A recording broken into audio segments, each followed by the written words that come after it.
Supreme court ने ऐतिहासिक फैसला दिया है। अब पीएम, लोकसभा में नेता प्रतिपक्ष और सीजेआई मिलकर मुख्य चुनाव आयुक्त और चुनाव आयुक्तों का चयन करेंगे। Justice KM. जोसेफ ने कहा कि लोकतंत्र को बनाए रखने के लिए चुनाव प्रक्रिया की शुद्धता बनाए रखी जानी चाहिए, अन्यथा इसके विनाशकारी परिणाम होंगे। मुख्य चुनाव आयुक्त और चुनाव आयुक्त की नियुक्ति एक कमेटी करेगी। कमेटी में पीएम, लोकसभा में नेता विपक्ष और सीजेआई होंगे। सुप्रीम कोर्ट ने कहा कि चुनाव आयोग को स्वतंत्र होना चाहिए। ये स्वतंत्र होने का दावा नहीं कर सकता है तो अनुचित होगा। राज्य के प्रति दायित्व की स्थिति में एक व्यक्ति के मन की एक स्वतंत्र रूपरेखा नहीं हो सकती। एक स्वतंत्र व्यक्ति सत्ता में रहने वालों के लिए दास नहीं होगा। एक ईमानदार व्यक्ति आमतौर पर बड़े और शक्तिशाली लोगों से बेधड़क टक्कर लेता है। लोकतंत्र की रक्षा के लिए एक आम आदमी उनकी ओर देखता है। लिंकन ने लोकतंत्र को लोगों के द्वारा, लोगों के लिए और लोगों के लिए घोषित किया था। सरकार को कानून के मुताबिक चलना चाहिए। लोकतंत्र तभी सफल हो सकता है जब सभी हितधारक चुनाव प्रक्रिया की शुद्धता बनाए रखने के लिए इस पर काम करें। कानून का शासन, शासन के लोकतांत्रिक स्वरूप का बुनियादी आधार है।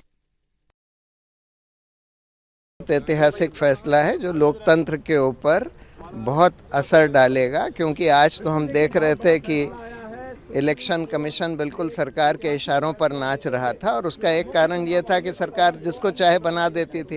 ये अरुण गोयल को भी इसी तरह से बना दिया गया। जब हमारी पिटीशन पेंडिंग थी, सुनवाई शुरू हो गई थी, एक ही दिन में उसको ले आकर सेक्रेटरी से इलेक्शन कमिश्नर। मैंने मांग रखी है कि इलेक्शन कमीशंस के जो अपॉइंटमेंट होते हैं उनमें एक पारदर्शिता हो और उसमें एक मिनिमम क्वालिफिकेशन फिक्स हो, जिससे सही योग्य व्यक्ति वहां तक पहुंच सके। उसमें हमने ये मांग रखी थी, और उसके साथ ही साथ इसमें ट्रांसपेरेंसी आए।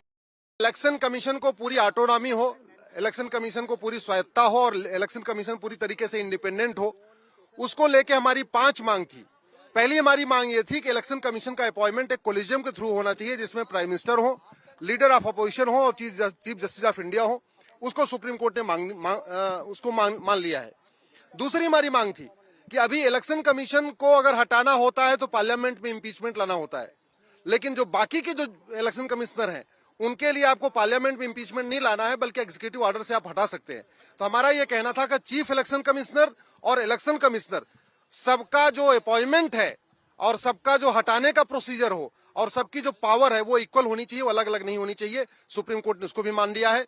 हमने तीसरा ये कहा था इलेक्शन कमीशन को इंडिपेंडेंट बजट मिलना चाहिए, सुप्रीम कोर्ट ने उसको भी मान लिया है।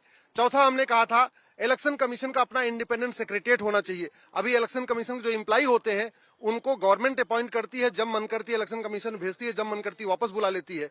तो पूरा जैसे सुप्रीम कोर्ट की रजिस्ट्री इंडिपेंडेंट है, लोकसभा का सचिवालय इंडिपेंडेंट है, ऐसे इलेक्शन कमीशन का सचिवालय भी इंडिपेंडेंट होना चाहिए। माननीय सुप्रीम कोर्ट ने उसको भी मान लिया है।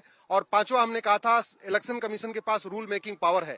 बहुत सारी ऐसे विषय होते हैं जिसपे पार्लियामेंट से कानून बनने में टाइम लगता है और इलेक्शन कमीशन कुछ नहीं कर पाता। तो इलेक्शन कमीशन को रूल मेकिंग पावर होनी चाहिए कि जब तक पार्लियामेंट से कानून न बने तब बने, उसके पहले तक इलेक्शन कमीशन अपना खुद का नियम बना ले, अपना कानून बना ले, उसके काम करता रहे।